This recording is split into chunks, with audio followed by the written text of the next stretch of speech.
मैं यहां आपके समक्ष आई हूं एक ऐसा हत्याकांड 2022 में जिसने ना सिर्फ उत्तराखंड को बल्कि समूचे देश को झकझोर दिया था। एक भावुक करने वाला वो पल था, आप सब विदित होंगे, अंकिता भंडारी हत्याकांड से।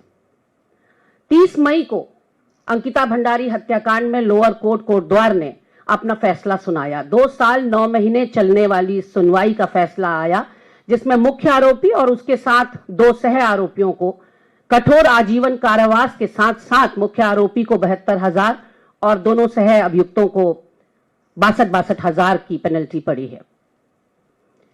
न्यायालय का जो भी फैसला है हम उसका स्वागत करते हैं, सम्मान करते हैं, क्योंकि हम कांग्रेसमैन न्यायपालिका को सर्वोपरि मानते हैं, क्योंकि न्यायपालिका को सर्वोच्च स्थान दिया है संविधान ने, और संविधान का अवमानना या अपमान करने की तो हम सोच भी नहीं सकते।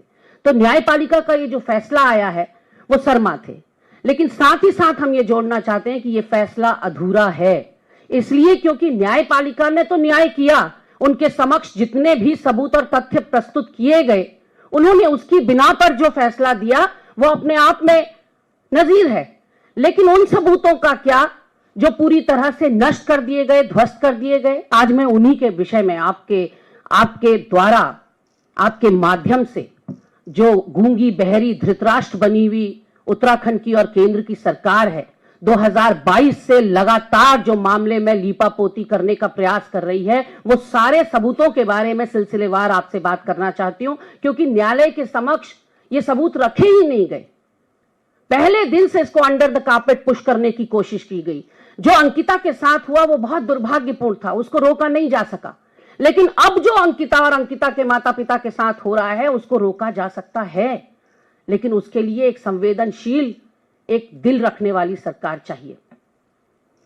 मैं शुरुआत से अगर बात करूं तो अंकिता भंडारी श्रीकोट पौड़ी जिले की रहने वाली एक छोटे से गांव से आती है वो बच्ची, और 19 साल की उम्र में वो अपनी उम्र से ज्यादा परिपक्व हो जाती है, इसलिए क्योंकि घर की आर्थिक स्थिति अच्छी नहीं थी।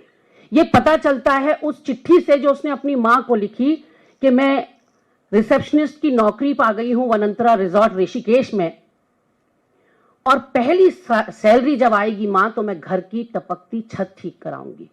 तो आप सोच सकते हैं कि किस यातना से वो परिवार गुजर रहा था और किस मजबूरी में उन्होंने अपनी छोटी सी बच्ची को दहलीज पार करने के लिए इजाजत दी होगी। बहुत आसान नहीं है उत्तराखंड में। उत्तराखंड का व्यक्ति बहुत स्वाभिमानी होता, वो नमक के साथ रोटी खा लेगा, लेकिन अपनी बच्चियों को बाहर काम पर नहीं भेजता। इनको भेजना पड़ा, इनकी मजबूरी थी। मैं वनंतरा रिजॉर्ट के बारे में अगर बात करूं तो वनंतरा रिजॉर्ट का मालिक है विनोद आर्या, जो भाजपा का पूर्व राज्य मंत्री है, दिग्गज नेता है। उस विनोद आर्या का पुत्र है मुख्य आरोपी पुलकित आर्या, और ये जो रिजॉर्ट है वनंतरा रिजॉर्ट, ये अवैध रूप से निर्माण इसका हुआ है। निशंक सरकार में ये भूमि विनोद आर्या को लीज में दी गई थी आयुर्वेदिक दवाखाना, ड्रग फैक्ट्री खोलने के लिए। दवाखाना तो खुला नहीं, वनंतरा रिजॉर्ट खुल गया, और वनंतरा रिजॉर्ट जैसे असंख्य रिजॉर्ट खुले हुए हैं उत्तराखंड में। थाईलैंड बनने की पूरा प्रयास चल रहा है उत्तराखंड को। तो विनोद आर्या जो दर्जाधारी मंत्री थे, दायित्वधारी मंत्री थे भाजपा की सरकारों में, उनके पुत्र पुलकित आर्या और उसके 2 दोस्त सौरभ भास्कर और अंकित गुप्ता ने इस कृत्य को अंजाम दिया। तो आप सोच सकते हैं वो अंकिता जिसकी आंखों ने अपने सपने देखने ही अभी शुरू किए थे, पहली सैलरी उठाना तो दूर की बात, 12-13 दिन के अंदर नौकरी एक रिसेप्शनिस्ट के तौर पर वो ज्वाइन करती है और 12-13 दिन के अंदर मौत के घाट उतार दी जाती है।